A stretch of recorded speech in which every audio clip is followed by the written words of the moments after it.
Welcome to OU Update, a production of the Ohio University Southern Electronic Media Department. I'm Drew Adams, and here's what's making news. No water for drinking or sanitation for days on end. West Virginia's tragic chemical spill continued to affect thousands of people. But what about the fish and wildlife? As OU Update's Jesse Lyons reports, the studies are just starting and the jury is still out.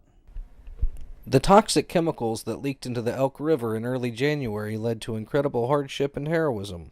Many from unaffected areas came to help out with the basics like drinking water and sanitation supplies. Now that many faucets are back on, the attention is turning toward possible long-term effects and unforeseen consequences. Many are concerned about fish and wildlife that live in and drink from the Kanawha and the Ohio rivers and their various streams and tributaries. I spoke with Greenbow Lake's longtime outdoorsman and environmentalist Tom Clay, and he says the largest effect this spill may have could be on the smallest and most defenseless in the food chain. If you're talking about fisheries, especially on the Ohio River and its tributary streams coming in, then you're starting at the bottom of the food chain, and you're talking about aquatic organisms. When that happens and something comes in that's just simply not natural, what happens is that eventually goes away. If that happens, then the smaller fish simply cannot feed the bigger fish eventually, and then you have if it's not a die-off at that time, it may hurt them for years to come down the road. According to West Virginia's Office of Land and Streams, no dead fish have been reported in either the Elk or the Kanawha rivers downstream from the spill site, and no negative impacts on fish and wildlife have been observed. But Clay and others have warned that Mother Nature can only take so much. Our Earth, I simply feel, can't take this, and what we have to do is put things in place, put safety measures in to where this just simply doesn't happen any longer, because we can't afford our resources, our natural resources, to be hit like this, I guess is the best word I could say, from time to time. When you're talking about 300,000 people out of water, fish and wildlife destroyed, then it takes a while to get that particular thing back into the public, and we simply can't afford to do this any longer. So we need to take some safety measures to see where this doesn't happen again. As the investigation goes on and people continue to recover, are fish and wildlife out of the woods or waters?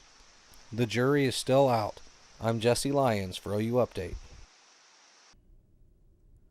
We're finding concern for the environment piling up right here on campus.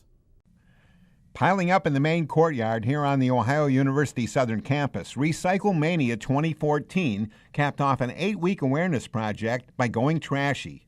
Students and staff cleaned up a waste pile appropriately dubbed Mount Trashmore, a waste pile gathered for just 10 days. But the load weighed in at 1.25 tons, about the same weight as a standard-sized car. That was a big pile. The point here, to show how quickly waste can stack up without recycling. Now, Recycle Mania has expanded throughout the United States and into Canada, but the project actually began at Ohio University's Athens campus. Spring may be on the way, but after this harsh winter, a heaping helping hand is being extended. HEAP is part of the Winter Crisis Program. It stands for the Home Energy Assistance Program, and is being run by the Ironton-Lawrence County Community Action Organization. They're helping out people that are running low on heating fuel. HEAP will make a one-time payment to the heating bill, provided you supply them with proper documentation. The crisis program started this season on November 1st and was originally supposed to end on March 31st, but has been extended to April 15th. To make application appointments, contact HEAP at 740-532-3140 and choose option number 1. Brown bag concerts are held in the Rotunda every Wednesday from noon to 1 p.m. Admission is free and is open to the public. From March 19th to April 23rd, you can hear bands like Kentucky Memories, experience Woodstock, or even hear the Russell High School Jazz Ensemble. Those dates include Kentucky Memories on March 19th, First Presbyterian Team on March 26th, Kelly's Bridge on April 2nd, Woodstock on April 9th, Dawson Bryant High School Jazz Ensemble on April 16th, and the Russell High School Jazz Ensemble on April 23rd. For more information, please contact Nina Queen at 740-533-4548. Appalachian Roots music filled the OUS campus earlier this month. On March 10th, the university held the second installment of the Kennedy Lecture Series, The Spirit of the Music Associated with Appalachia.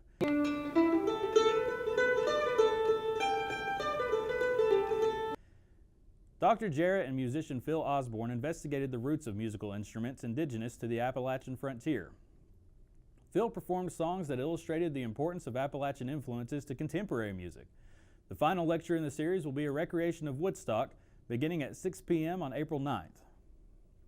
Wanting to learn how to horseback ride? Go to the Ohio Horse Park located in Franklin Furnace, Ohio. They are offering beginning and intermediate level lessons for $30. For advanced lessons, please call for information. All lessons must be scheduled in advance. When driving through downtown Ashland, few buildings catch the eye like the Pendleton Art Center. Despite its imposing presence on Ashland's Main Street, few people know of the colorful creativity going on inside. Melanie Osborne is a creative whirlwind. In the same studio she displays cute portrayals of Destiny Cross lovers, she also has abstract works depicting the typical sights and sounds of a Lexington horse race. She has been displaying her work at the Pendleton since its opening 8 years ago, where she met longtime collaborator Denise Spalding, and since the two have begun undertaking some major projects together, such as the Ashland Floodwall murals. The duo are also heavily involved with community events hosted at the Pendleton, events that many people don't even realize are happening, including major fundraisers like the Wine, Dine, and Design fundraiser, sponsored by Bellefonte Hospital. Well, the first event, special event that's coming up is Go Red, and that is a nationwide heart health thing. I think it's primarily women's heart health.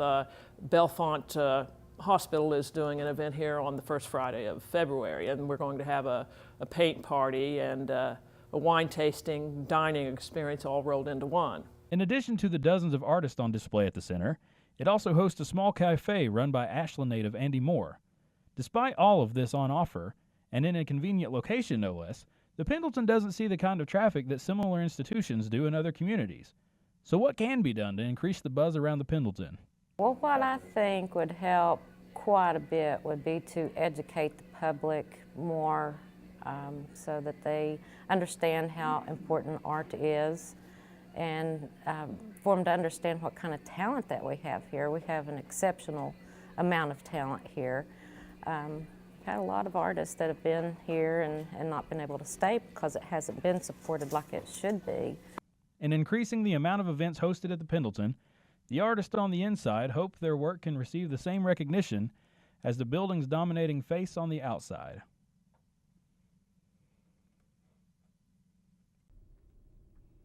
Students with a GPA of 3.0 and have good communication and interpersonal skills are encouraged to apply to be a tutor. You must have a B or better in order to tutor the course you want. For more information, please contact the Learning Center at 740-886-7655. OU Southern is all about career advancement. We want to bring attention to one of the several upcoming technical and applied studies capstone projects hosted here at Ohio University Southern. The TAS 451 capstone course provides students with the knowledge, skills, and values necessary for advancement in their chosen careers. Technical skills developed with associate degree programs blend with professional development in areas of communication, research, culture, politics, and organizational leadership. One of these capstone projects, the Dress for Success River Cities Clothing, has a first component that just finished up. However, the project highlight will showcase the Dress for Success fashion show at the OU Proctorville Commons Room on Tuesday, April 8th from 5:30 to 7 p.m. According to Ashley Poff, the student overseeing the project, they will have 200 tickets to sell at $10 for students and $15 for the public. The stress over midterms often causes students to suffer from academic fatigue, but relief is on the way. Starting in fall of 2014, students will be afforded some relief in the form of what is being dubbed Reading Day. No classes will be held on October 3rd, but campus and administrative office will remain open. According to Executive Vice President and Provost Pam Benoit, the aim of Reading Day is to support students by providing them with an opportunity to prepare for examinations, projects, and assessments that the middle of the semester will bring. With spring coming to life this week, the sports world is springing into a variety of actions. Here's Sean Wilson with the Sports Report. Summer is approaching, and so are the summer blockbuster movies. In this week's OU Update Movie Review, Greg and Chris say farewell to last year and begin their discussion with a recap of the Oscars.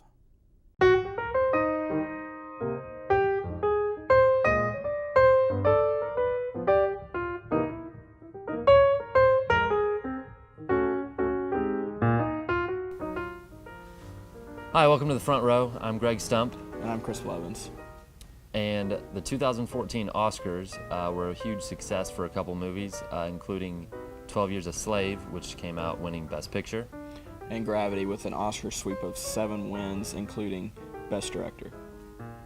I remember you said Her was one of your personal favorites. How did it do? It won Best Original Screenplay, which I'm pretty happy with. Okay, yeah. I mean, 1 Oscar is good. Yeah. I remember yours being Wolf of Wall Street, Greg. Wolf of Wall Street was my personal favorite. It didn't win anything. Yeah, I think I saw Leonardo DiCaprio shed a tear. He may have audience. shed a couple. I mean, I really didn't think it was. No, I don't think he was really expected to win. Probably not. It wasn't really expected to win anything, but it was nominated, It's okay. which is good. Yeah, it was a great Oscars. It was a great Exactly. Oscars. Join us next week, where we will review 300: Rise of an Empire. See you guys next time. We are expanding the scope of OU Update, so we hope to keep you updated on current OU Southern Campus and community events and activities. We will introduce you to interesting people, innovative projects, and offer insight into what's happening in and around the OUS campus. We will offer a few fun features and a little entertainment, just to help you cope. So when our student reporters knock, call, text, or email you, realize it's all about promoting our campus and informing our viewers. Thanks for watching. You can always find more information on the OU Southern website. For OU Update, I'm Drew Adams. Jesus Christ.